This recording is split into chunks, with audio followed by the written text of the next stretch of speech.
Chapter 8, A Special Language. The rain ended. Slowly the feeding came to a stop.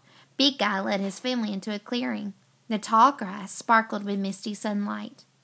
The silverback lay down and tucked his arms under his head, and the other gorillas gathered around him. Some beat the grasses until they were flat. Ho-Ho's mom made him a bed of weed stalks for Ho-Ho. Bubba's mom made him a bed of leaves for Bubba. Then she made 2 extra beds for Jack and Annie, and they laid down with the gorillas to take their naps. Jack used his backpack for a pillow. Lying on his leafy bed, Jack watched the mother of the baby gorilla groom her small baby. The mother parted his hair and searched through it, picking at his skin now and then. The baby soon wiggled free and crawled around in the grass. His mother's gaze then rested on Annie.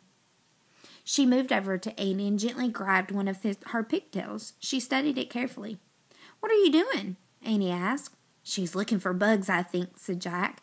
"Oh, yuck," said Annie, sitting up. Jack laughed. Just then, the baby's mother reached for him. "Oops, no thanks, no bugs on me," he said, and he sat up too. The mother gorilla laid back in the grass and closed her eyes. Her baby crawled over to Annie. "Hi, little guy," Annie said tenderly. She picked up the baby and stroked his head. The baby smiled at her and closed his eyes. While all the gorillas napped, Jack sneaked the book out of his backpack. He found the gorilla chapter. He read softly to Annie. "Gorillas are very smart. A captive gorilla named Coco had even learned sign language. Sign language is a special language used by people who cannot hear. Coco can say..."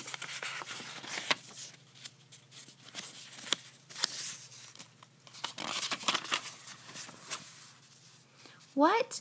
Annie said loudly. "Sign language? A special language?" Her voice woke Bubba and Ho-Ho. They sat up and rubbed their eyes. "So," said Jack. "Morgan's secret rhyme," said Annie. "Don't you remember?" She repeated the rhyme. "To find a special kind of magic in words so far apart, speak a special language, talk with your hands and heart." "Oh, yeah," said Jack. "I even know a little sign language," said Annie. "In school, we learned how to sign 'I love you.'" Annie held up a closed hand. Slowly, she lifted her thumb, index finger, and little finger. She showed the sign to Bubba and Ho-Ho. "I love you," she said slowly.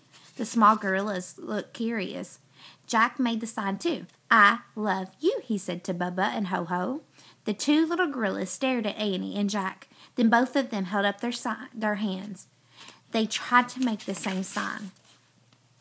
"They love us too," said Annie. "Wow," said Jack, and he glanced over at Big Guy. The silverback's eyes were open. He was watching them. Jack quickly closed the book. To his relief, the giant gorilla turned over. "Well," Annie said with a sigh, "I guess that does it." "We spoke a special language," said Jack. "We talked with our..." Before he could finish his sentence, Bubba pushed him. "Whoa," said Jack. Ho-Ho held his little arms around his head. He reared back and charged at Jack. With a flying tackle, he knocked Jack over. "What's going on?" said Jack. "They want to play with you," said Annie. Bubba jumped on Jack and put him in a headlock. Jack broke free with the 2 small gorillas. He jumped up and dashed into the forest. Bubba and Ho-Ho charged after him. Annie carried little Guy and followed. She laughed at the small gorilla, looked for Jack. Jack hid behind a tree, and he pushed his glasses into place. He waited for Bubba. In a moment, she walked by. "Boo!" Jack shouted, jumping out. Bubba screeched and leaped straight up in the air. Jack cracked up laughing. Bubba didn't laugh, though. She bit her lip. She hid her face behind her hands. "Oh, Bubba," said Annie, "don't be scared." She gently put the baby on the ground. She reached out to comfort Bubba. Bubba wrapped her arms around Annie's neck. She buried her furry head in Annie's shoulder. "Jack was just playing," said Annie. Bubba raised her head. He looked at Jack over Annie's shoulders. "Friends?" he asked softly. Bubba stuck her tongue out at him. Jack laughed. Bubba showed her teeth in a big smile. "Friends," said Jack.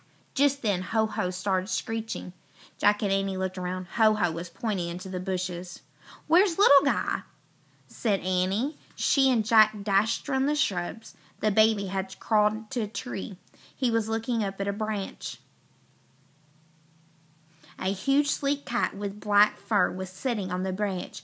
His pale green eyes stared down at the baby gorilla, and he looked hungry.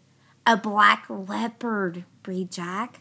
The leopard leaped lightly down from the perch. He faced little guy, and the baby looked scared. "No!" cried Annie. She reached over to the baby gorilla and scooped him into her arms. The leopard let out a snarl. He lowered his head and started slowly toward Annie and the baby. Jack panicked. He didn't know what to do at first, and then he remembered Big Guy's act. Jack took a deep breath, and when he let it out, he made a loud hooting sound. He tore out from the branches, hooting like a silverback, and he ran between Annie and the leopard. Jack grabbed a tree limb and shook it. He ripped leaves from the branches. He cupped his hand. He beat his chest. "Wah!" He roared. "Wah!" Then Jack leaned up and charged back and forth past the leopard. Finally, he threw himself on his belly, and he began bashing the ground with his palms. And he bashed and he bashed and he bashed. "Jack!" Annie called. "Jack!" Jack looked up. "He's gone," Annie said in a quiet voice. "The leopard's gone. He left a while ago." "Oh," said Jack. He sat up. He pushed his glasses into place, and he looked around, and then he smiled.